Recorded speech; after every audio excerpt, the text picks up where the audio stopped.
Hello and welcome. I'm Erin Cuthbert, footballer for Chelsea and the Scotland national team, and you're listening to the Blue Day podcast. Chelsea!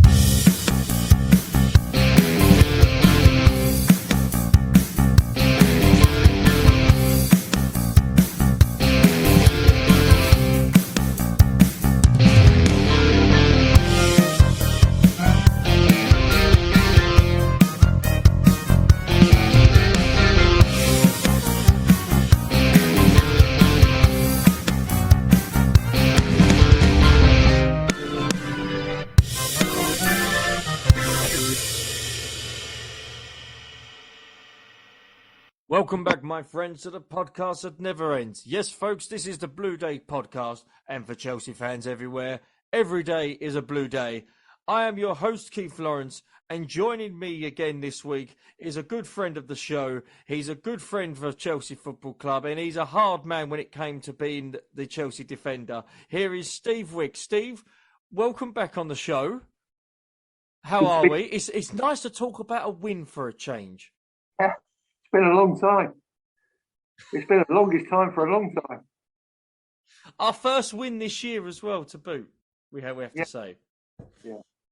It's only taken 2 weeks, but it's our first win this year. Well, I'll tell you what, mate, it was a long... When they said there was, I think I said 7 minutes of... 7 minutes of injury time. I was up in the West Stand upper. Everyone's going, where the hell has he got 7 minutes from? Where has he got 7 minutes from? And you're like, oh, here we go again. And then that's when Palace had that little bit of pressure. They caused us a little bit of problems. Zaha was his regular self, non-existent. But we were, I wouldn't say lucky. We did deserve the win, but my goodness, it was quite hard fought and very dogged to watch. Yeah, well, when you're having a bad run, it becomes like that. It becomes a dogfight, doesn't it? And listen, that win was so important for everyone. It was a lift for everyone. And we all needed a lift, everyone involved with the club. A win's a win, as you say. Very important game. Now we've got to keep it going. Well, we've got a small matter of Liverpool on Saturday at Anfield. But call me barking mad. I think we can beat them. Well, I'm not saying we will, but I think we can. Because Liverpool are struggling at the moment. Yeah. Yeah, they are. They are, but never write off Liverpool at Anfield, Keith. No, absolutely not. Absolutely not. And I think it will be an interesting test for Moyes 2.0. It will be interesting who he starts and who actually signs between now and Saturday and who he comes in. Well, it all depends. The club wants a player and we're trying to hijack it and just buy him. You know, we've done that the last 2 signings. You know, Man City want, Cucurella, but they're not perfect. Well, we'll pay a couple of, £20 million more. Hang on. Let me pause you one there. What was the name that you gave him yesterday when we was on the phone? No, it wasn't Cucurella. It was Cinderella. Say it right, yeah, good man. But, it's like this guy, God almighty. He's played in most of his football in probably the 12th best league in Europe. I worked it out today. And we're concerned about Dutch players coming over here and making it in the Premier League. And we're talking about a guy that's played in the Ukrainian Football League. What has he done that warrants 88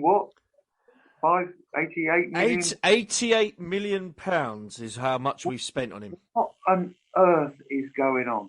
And I hope I'm wrong, but I'm looking at it and I'm thinking to myself, what has that guy done in world football that warrants that amount of money? And I can't for the life of me see it. Well, he's played less than 50 games as a professional footballer. Oh my God. Sorry, Steve? It gets worse. He's got extraordinary talent. I hate to be negative because we signed a player, but Obviously, Arsenal wanted him. There was issues over the weekend about the fee. Arsenal weren't going to pay him what Shakhtar allegedly wanted. They weren't going to break the wage bank for him either. Us, on the other hand, with our lovely owner who knows what he's doing, allegedly, decides, no, to hell with that. We'll give you what you want. But the thing that was interesting enough was the length of contract. A huge, well, multi-year contract for Mudryk. And it sort of looking at the figures on this deal, Steve, a lot of performance-related bonuses is on with that £88 million. So a large chunk of it will be paid if Chelsea win the Champions League, if they win the Premier League. But it was actually announced by Shakhtar that over 20 million of the 88 fee will be donated to the Ukrainian soldiers and their families. Well, that's brilliant. But do you know what? That's probably the best thing about this deal. Is the fact that, that I just can't believe that my football club, from having the most professional owner who looked at everything and wouldn't get taken for a ride financially. He was the most astute dealer, chairman, I think there ever has been, certainly at Chelsea. Well, there was two players that we could have signed that said, and this was under Mourinho, there was two players this was back in when we won the league, 2015. The summer of 2015, we was after two players in particular. I won't name them, but you might, if you remember certain stories that was banded around, you might sort of take a guess. They did end up playing for Manchester United under Jose. That gives you a bit of a clue. Yeah. But Jose wanted them at Chelsea. Chelsea said no because of the wage structure, because of how much money and whatnot. And I find it baffling and I find it staggering now that a lad who basically wanted to join Arsenal put it on his social media how much he loves Arsenal, was raving about Arteta, Captain Black as a coach, and now all of a sudden he's at Chelsea. I know the phrase "money talks," but my goodness, don't it start moaning? Well, I just find it. I'm chairman of Chelsea, right? And I'm looking at what's happening at my football club. We need, as a football team, a focal point. We need that number 9. That would be my unbelievable focus, was to get that number 9. Play Havertz in a 10, get a number 9, a focal point. I'd be looking at that and saying that is my number 1 prerogative, is to get that number 9. And I cannot believe, what I can't believe is we're signing a player that has played 50 games in the most if you look at that league and you look at, it's got to be. Well, there's only one team in that league, and that's Shakhtar. So yeah, so he played 50 games. They didn't qualify for the World Cup. So what is it that makes him? I look from what I hear, right? If there's one person from not my era, but from eras before, you're looking at a George Best. Right? Georgie Best was unbelievable. But Georgie Best knew what the first division in those days was like. And he took to it like a duck to water. This guy, he's going to have a major shot. A major shot. And do you know what? A wide player is not the prerogative that Chelsea should have sorted. Do you think, though, and I'm playing devil's advocate, and I was talking to somebody at the game yesterday, Real Madrid have signed a couple of Brazilians recently for a lot of money, And again, they didn't play many games, but for me, they played in a better league. I do think the Brazilian league's better than the Ukrainian league, personally. But they were very young players, 17, 18 years old. They spent a lot of money, but it's taken them a while to get to that point where they are now star quality players. Vincenus Jr. and the youngster Rodrigo brought them in when they were quite young, 16, 17 years old, and Vincenus now is one of the first names on Real Madrid's team sheet. I'm just thinking, are we looking at that particular model where we are buying players on namesake, potential, rather than what they've actually done? Is that the future when it comes to scouting? Well, let me ask you a question. The only club, as I know it, that have gone in for this guy is Arsenal. Correct. If he's this good, why haven't Real Madrid gone in for him then? Why haven't Barcelona gone in for him? The only club that I know that I've heard is interested in this guy is Arsenal. Yeah, that's correct, yeah. You know, and I'm thinking to myself, well, and they said they weren't going to pay the money. So therefore, they don't think it's a good gamble to pay the full amount of money to get this player. We come in, mate, you know what? Maybe with this American thing, money's not an issue. It's not an issue. But to me, how does that guy make our team on a Saturday afternoon at 3:00 better? Well, hopefully he's not lightweight as Ziyech and he's not made of glass like Pulisic. Well, wait a second. You know, Pulisic isn't a wide player, right? Ziyech is a wide player, right? I know what you're going to say, but what I'm saying to you is through the World Cup, he showed a better side than what we've seen at Chelsea, which I find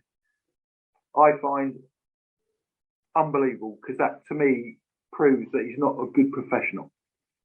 Because whatever game you play in, you give everything and work your socks off. We haven't seen that from Ziyech, but when he played for Morocco, he was a much different player, right? I think love's the big thing for it. He obviously felt loved at Morocco. He doesn't feel loved at Chelsea. He started yesterday. I actually thought he didn't do that bad, to be honest. He put in a number of lovely balls in, and he seemed quite positive. He still lost the ball at times, but I said to you, Steve, privately, but I think if you give him a run in the team between now and the end of the season, it seems he wants to go anyway. Give him the platform. Let's see the real Ziyech. Oh, either that, or what you do is you having seen him in a World Cup and see what his potential might be, you might want to say, you know what, let's have a meeting, let's have a chat, let's have a one-to-one. You play like that, how you played in the World Cup for Chelsea, and I'll tell you, you'll be on the team sheet every day of the week. And get that man-to-man, management to get the best out of him. But what we're doing is we are, and I've used the term, and it's so funny because I've heard it on TalkSport Radio many, many times, that we have a total scattergun approach to transfers. At the moment, since Todd's turned up, yes. We have spent £400 million. 400 nearly, whatever it is. £400 million. Has our team improved? Truth of the matter is, no. No, it hasn't improved. So, however, we've signed the Brighton manager. We've got all the people that he had at Brighton at Chelsea. They never spent £88 million in their lives. £88 million was the budget for the whole of the team. So what I'm looking at is, what is Chelsea Football Club? And I think the situation is this. I think Graham Potter was asked to come into Chelsea. I think he was told that he'd have to deal with the players that they signed, and that his say would be for certain players, if he really believed in players, yeah, we'll have a look at them, and if they're good enough, we'll sign them. But basically, we're going to make some big signings, and you've got to coach those players and coach them into a unit. There's two ways to look at this. We can all have a go at Graham Potter.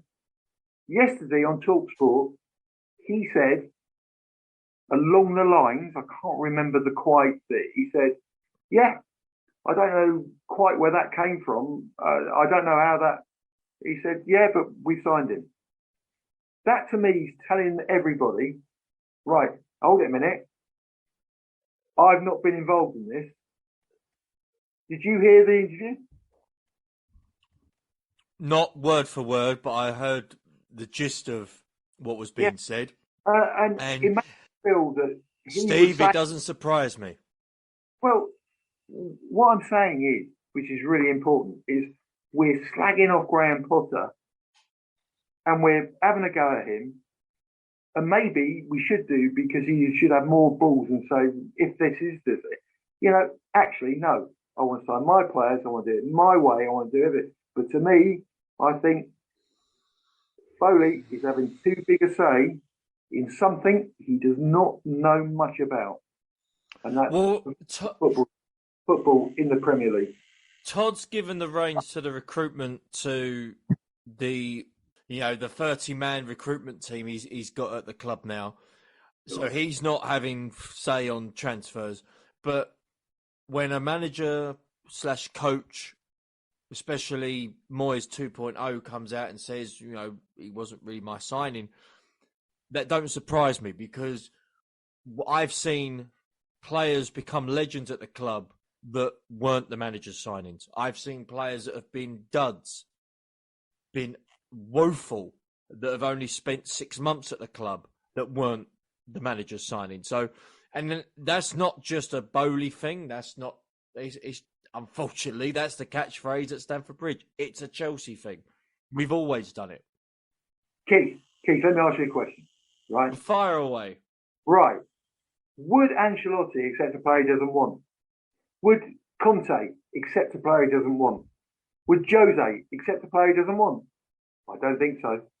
That's why they didn't last. And I can name some of the players that they was thrown upon them. Who was funny enough, who was Shevchenko? Was that not a big thing where the chairman signed him and Jose didn't want him? Was it Jose? Yeah. Roman wanted him. Yeah. Jose was asked, would you like him? Jose wasn't forthcoming with the Shevchenko deal. He did like him. From what I can gather, he did appreciate him, but it wasn't a Jose signing. No. And that's the first one. Yeah. And then it started trickling to more when you had people that came into the club like Torres, when you had other players as well, like Danny Drinkwater, that come into the club, and certain players. And then you've got, obviously, this day and age, with the way things are and the way transfers are now, the only two managers you could possibly say that has been successful, that has had say on transfers, is Klopp and Guardiola. In this country, I'm not talking about Europe or whatever, but is it they are the most successful? So what does that tell you? Exactly. What does that tell you? It tells you everything. Would Pep take someone that the chairman wanted? Absolutely no way, over his dead body. Would Klopp? Over his dead body. If he didn't give the rubber stamp, those two managers would not accept that player into that club. No, in terms of Pep, and if Man City fans actually do listen to this, are probably not, but they will probably try and find me. I still believe Man City need Pep more than Pep needs City. Oh, I totally So agree. when it comes down to any decisions being made, they're not going to tread on Pep's toes and go, well, we make the decisions here around here, mate. Because they know if Pep goes, City are probably going to be where we are. City are going to be where Liverpool are. No, they won't. Well, I don't know. I think Pep will be a big miss. But in terms of the recruitment side, because then if they got rid of Pep, they'd have to get one of the top 3 managers in the world, and they would do it. They'd go for it and they'd do it. Moyes 2.0, they can have him. What Foley doesn't realise is that the biggest signing he makes is his manager. Well, so far it hasn't been a good one. No, but that's what I'm saying. The manager is the one that especially when you're naive in this game, he's the one that is the cement between the players and the boardroom. He's the one that will, Pep had a huge amount of experience. So did Klopp. Going back on transfers a little bit, because I don't want this to be a rant on... Keith, can I just say something to you? Yes. Right. Feel free. You're Mason Mount, and you're earning 150 grand. Okay. All right. Right? We will talk about Mount now. Okay. A guy walks in from Ukraine in a league. There's the equivalent to the National League 2 in world football, right? I bet you he's on more money than Mason Mount. Is that fair? Is that right? I don't want to speculate. I don't think he is. But again, there is a reason why he is on a large amount of money, because otherwise he would have broke Arsenal's wage structure, and that's not what the Arsenal board wanted to do, bearing in mind where they are, and they didn't want to rock the boat. I can imagine he's on a large chunk of money. If you are Mason Mount, and we've discussed this at length, Steve, about where his head is at, where Chelsea see him, where the fans see him, certain Chelsea fan bases don't like him, and I still don't get why. I know some that are perhaps too pro Mason Mount, but I think this is going to be a very extraordinary year for Mason in more ways than one. I think that this could be a season where perhaps it could be his last for Chelsea. I don't think, and we've discussed this on the show before, Steve, that with certain players that have arrived at the club on what they're earning, probably hasn't helped matters with Mason and his agent. Players' performances and how much they're earning probably hasn't helped Chelsea's calls in trying to persuade Mason to sign a contract. I think it'll be interesting what happens between now and the end of the season with Mason. But in terms of the team, and this is what I wanted to sort of touch on, especially with the transfers, where does Mason fit? Now, bear in mind, between now and the end of the season, you're going to have João Felix up top, because he's going to be playing every game, because we're spending nearly 9, 10, 11 million pounds on a pissing loan fee. So he's going to be starting. And with his performance at Fulham, I can see what we've signed. I can see there's a player there. There is a player there. I have been a fan of his for a while. There is a player there, and he was brilliant. He was brilliant. And do you know what? Frustration is a dreadful thing, and as a professional football, you have to control it. But I think a lot of why he got sent off was his total frustration in terms of what he was trying to do, and it was just failing. It was just. What the hell have I done? Why am I here? I should be back at Madrid. But do you know what? Of all the players that we've signed, seeing him play for 16 minutes at Fulham, I can understand. But the sad thing is, We haven't even got a deal where we can buy him. I know. We spend all that That's money, sad. Yeah. and we've got a deal where we can buy him. So you've got this fantastic player who looks a fantastic player, and do you know what's going to happen? Someone might do unto us what we've done to Arsenal and we've done to Man City. Someone like Real Madrid, Barcelona, will come in and snap him under our noses because we haven't secured the deal.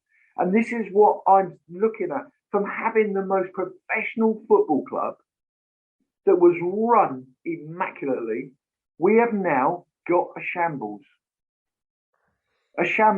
of a football club. And it's beginning to show with results, with the players, with everything. It's beginning to show. And that, to me, you pay that sort of money on a loan fee, you've got to have that clause that says you have the first option to buy. I can't understand what's going on. And I feel so frustrated for my football club that I adore, just throwing millions of pounds away. Millions of pounds. And I find that sad because if you had the right people in the right departments of that football club spending that sort of money, we should, as Chelsea fans, be sat here now saying, do you know what? I can see the team. Oh God, we've like, yeah, this is good. It's looking good. All we need now is maybe that and maybe that, but the team has the basis to be a good team. I think the team now looks worse than the start of the Yeah, I think the team looks worse now than it did at the start of the season. We've got no firepower. We play against Crystal Palace. First half, we were quite fortunate to be, not a goal down or 2 goals down. We have no firepower. There's not going to be one player in our team that's going to get over 12 goals a season. And that's and it doesn't need a brain surgeon to look at the team and see what we need. Everyone in football will say the most important: centre forward, centre midfield, centre back, goalkeeper. That's the basics of building a team. I said this to a few people. I've said it to you. I even actually had a very interesting discussion with somebody from Chelsea Fan TV who basically has given up on Havertz, said he's crap, said he's worthless, he's useless, all the phrases you'd like to mention. I turned around and said, would it be nice if we actually played him in his proper position? I feel He sorry said he's been here, and this was part of the conversation. He said, but he's been here 3 years. I said, in 3 years, we haven't played him in his rightful position. That's like us playing Mata as a striker. That's like us playing Oscar as a striker. Hazard got away with it as a false 9. He got away with it. But that's like us playing Iron Robin as a striker.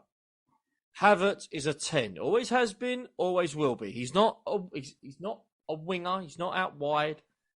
His best position is a 10. I am hoping that Mr. Moyes 2.0 might have actually do a little bit of homework, might actually maybe even try it on Football Manager maybe, and try Havertz as a 10 with João Felix up top. Yeah. See how that works. I guarantee you we will look more of an attacking threat with those two there. I think those two will complement each other. It showed a little bit against Fulham, but the players around it didn't really help. That, I think, is the best way to play Havertz going forward. I think, do you know play what? him as a bloody 10. Do you know what? I feel sorry for Havertz. I feel sorry for him. He scored the winning goal in the Champions League final. He has scored important goals when we've needed it. He scored yesterday. Yeah. It was a great header. It was a superb header. Goal. That was a big goal. He said himself in the interview afterwards, he said, I'm never going to be your 20 goals a year centre forward. He said, I'm never going to be that. Because he's not a centre forward. No.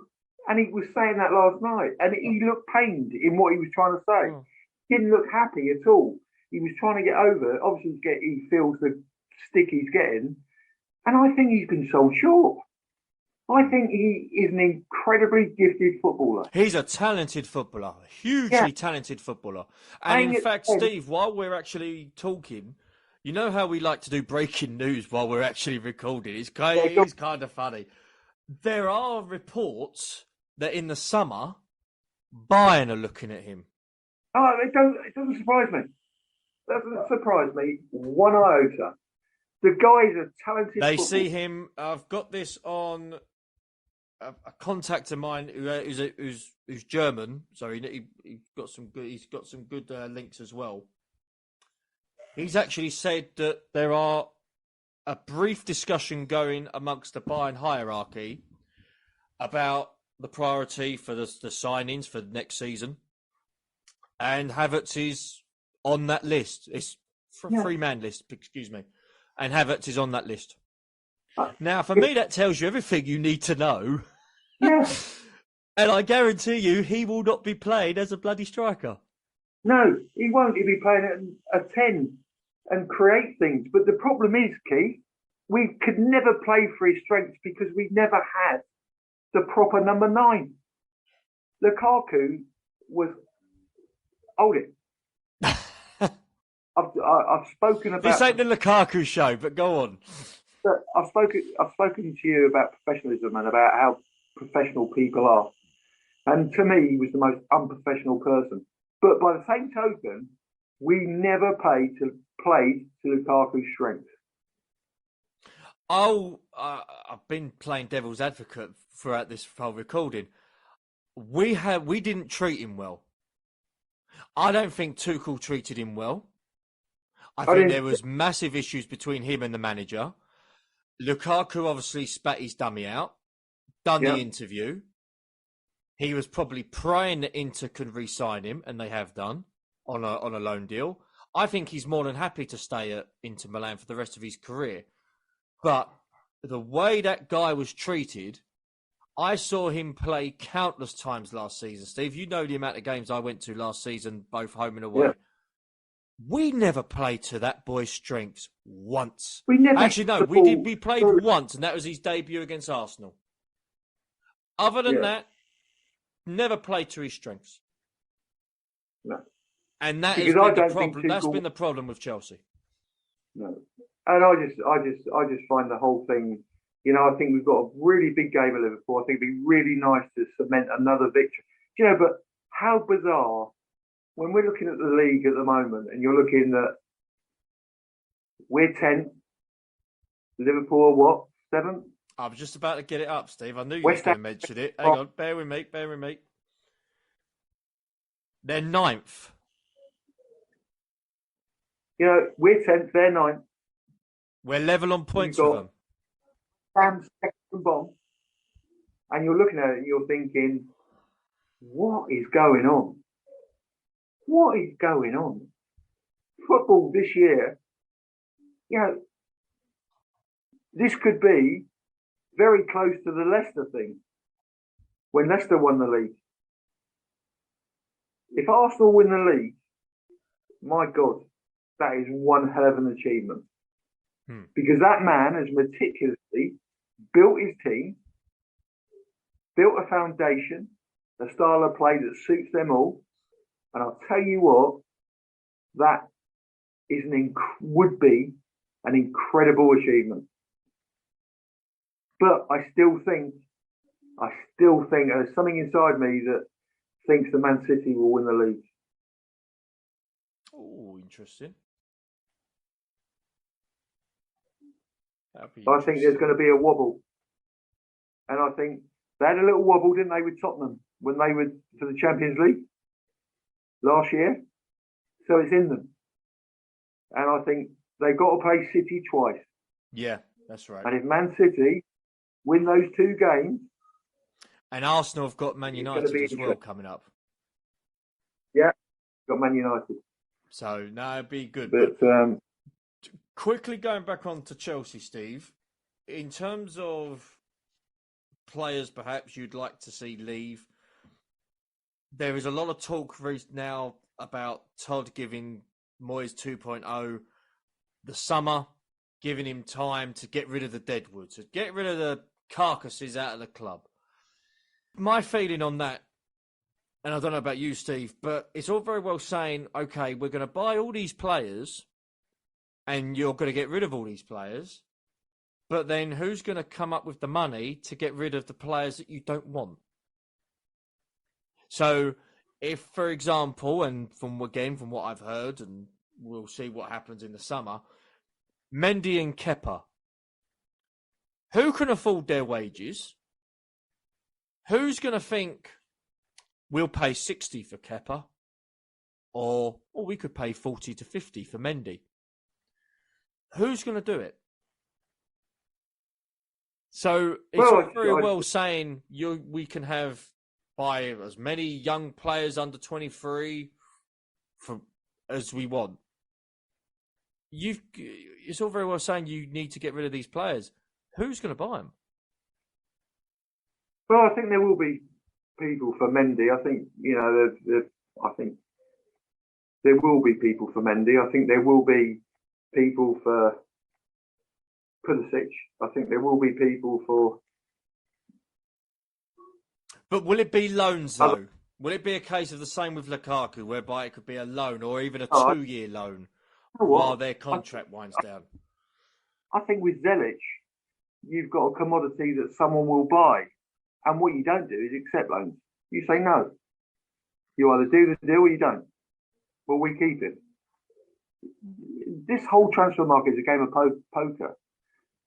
And we've got to now look at it and say, right, Pulisic, Lukaku, let's get a final deal with him. If he's not going to come back, let's get the final deal with him. Let's not keep players in limbo. Let's get deals done. And I think we've got to, and also the other thing is to use them in swap deals. You know, if there's like Bayern Munich want Havertz, who do we want? Is there anyone in Bayern that we like?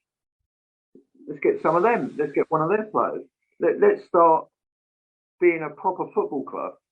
And instead of just saying, oh, he's available. Oh, Man City want him. Oh, we get him. Man City want him. He must be good. Oh, Arsenal. Oh, they want him. Oh, he must be good. We get him. That to me is the scattergun approach. As I've said to you over and over again, Man City, and I would have said before this season, Liverpool have a jigsaw puzzle and they will put bits in that fit into that jigsaw puzzle. We haven't. We've got a scattergun approach. Oh, he's good. Everyone tells me he's a good player. Yeah, we're buying. Oh, yeah, we pay £20 million more. And we end up with a player that you're looking at, how many players that we've signed in that £400 million that you could look at and say, what a great signing that was. How many players? In £400 million, could you turn around and say, Chairman, what a great signing he was. Bear with me while you say that. I'm going to pause the recording, but bear with me because I'm going to get. I think you'll find many. I'm going to get the list up. Hang on, because you've got me thinking. Hang on a minute. Okay, here we go. So you've got Mudryk. We don't know yet, but he's played less than 50 games, and we've bought him in for £88 million. Wesley Fofana for £75 million. He's only played a couple of games, but then he's had the bad injury. I know you're not his biggest fan. I'm not. Mr. Cucurella from Brighton for £60 to £63 million. Wow. And he's struggling to get into the side with an 18-year-old ahead of him, and Moyes 2.0 puts a centre-back in the left-back spot to replace Hall. Raheem Sterling, £47.5 million. Benoit Badiashile, who had his debut yesterday, I thought it weren't too bad. He looked a little bit ropey to begin with, but I thought he looked okay as the game wore on. For £35 to £38 million. Kalidou Koulibaly from Napoli, your favourite defender, for £33 to £34 million. For a 32-year-old. Carney bound to get this wrong, so I apologise. Carney Chukwumaka from Aston Villa for £20 million. Andre Santos, a Brazilian lad, for 18 to £20 million. Your mate Pierre Aubameyang from Barcelona for over £10 million. Gabriel Solino is a young goalkeeper for £9 million.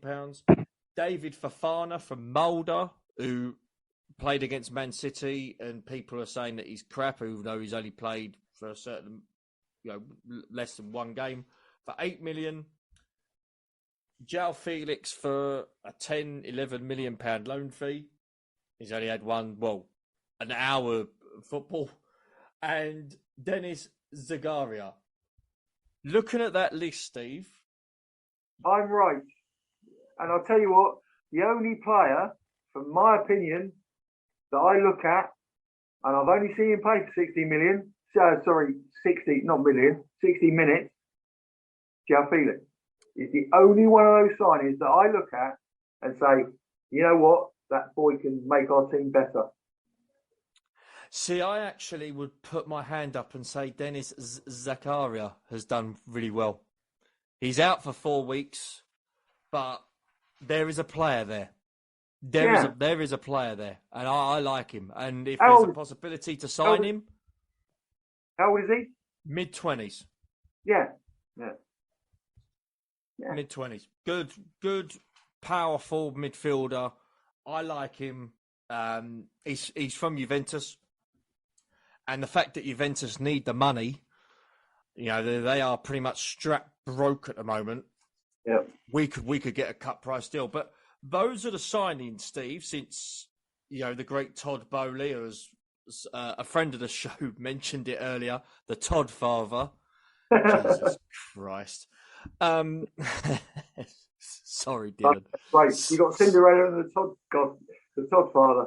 So yeah. I apologise, Dylan, if you're listening, but I don't think that'll be the last of it, Steve. I've heard mumblings of 1 or 2 more signings this month. If we do, my goodness, and I said this to you last night, Steve, while I was travelling back. This month has been a better month for transfers than it has been last summer. Time will tell. I've got my doubts. I think time will tell. As I said, Felix, I watched him play and I thought, what a good player. What a good player. I have not sat down and watched Chelsea play and looked at one of our signings and said, what a good player. Well, hopefully you do that against Liverpool. And but you know what? I'll be getting a text off you. Do you know what? Nothing would please me more. Nothing would please me more than for us to beat Liverpool on Saturday. And that's going to be a hard game because they're at a crossroads and they're quite dangerous. They're a wounded animal at the moment and they're quite dangerous. So it's going to be, but my God, nearly 400 million quid. And I look at players, I think there's one that I think is one hell of a. And you know what? The ironic thing is, we can't even sign him. No, I know. But let's sort of look on the positives. There's still halfway through the season to go. There's plenty more points to be won. I will give Moyes 2.0 the benefit of the doubt. I would like to see him succeed. Of course, I want him to succeed. I don't think he's the right man for the job, but we shall see. I would like to actually mention, though, the fitting, touching tribute that Chelsea put out for one Gianluca Vialli before the game yesterday.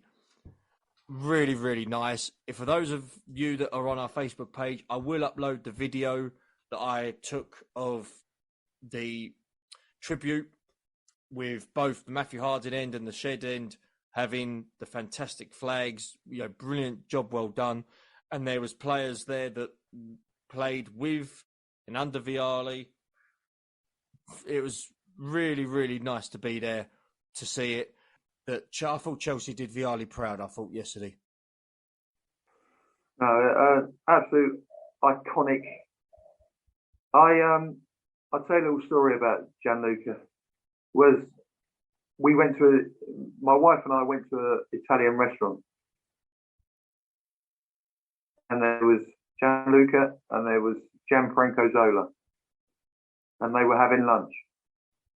And I think the manager told him that I was a Chelsea footballer, and we got invited to their table, and we had a lovely, lovely conversation. Two incredibly lovely men. And it came to paying the bill, and we'd had quite a few bottles of wine, and we had a lovely meal, and they refused to let us pay a penny. And it was the most lovely lunch with two.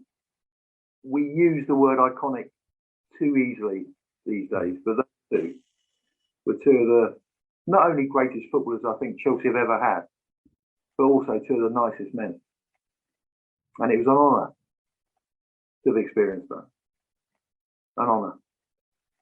It was brilliant. And that man, not only did he dress absolutely beautifully, and he looked the business, and he had the nicest voice, but the way he conducted himself, he was an absolute legend. Very sad time. Well, he's still one of the best strikers that we've had over the last 25, 30 years, I'd say. And he will be sorely missed at Chelsea, Mr. Gianluca Vialli.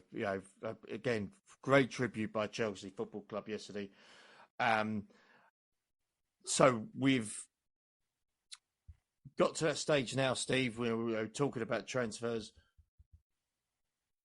As I said, to wrap it up, I don't think that's the end of the transfers spending for us. We shall see what happens. I think we will give Liverpool a game. I don't think it'll be plain sailing. It'll be difficult, but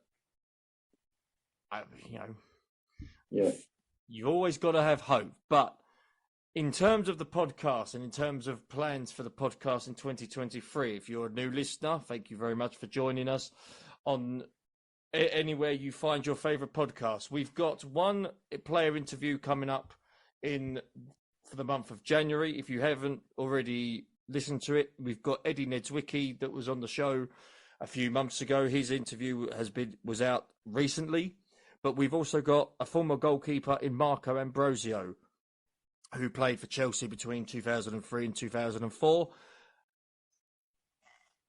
He's going to be on the show at the 31st of January. That episode will be out on the 31st of January. If you would like to know where to find your favourite podcasts, you can find them on Apple, iTunes, Spotify. If you can find us on Facebook, bluedaypodcast.com. You can find us on Instagram at the Blue Day Podcast and find us on Twitter at the Blue Day Pod on Twitter.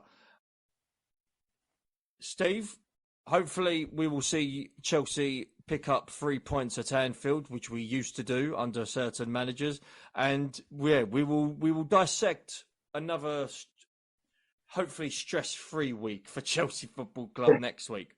What do you think? I hope so, mate. I hope so. I'm getting so much grief at the moment. It's unbelievable. So I hope so.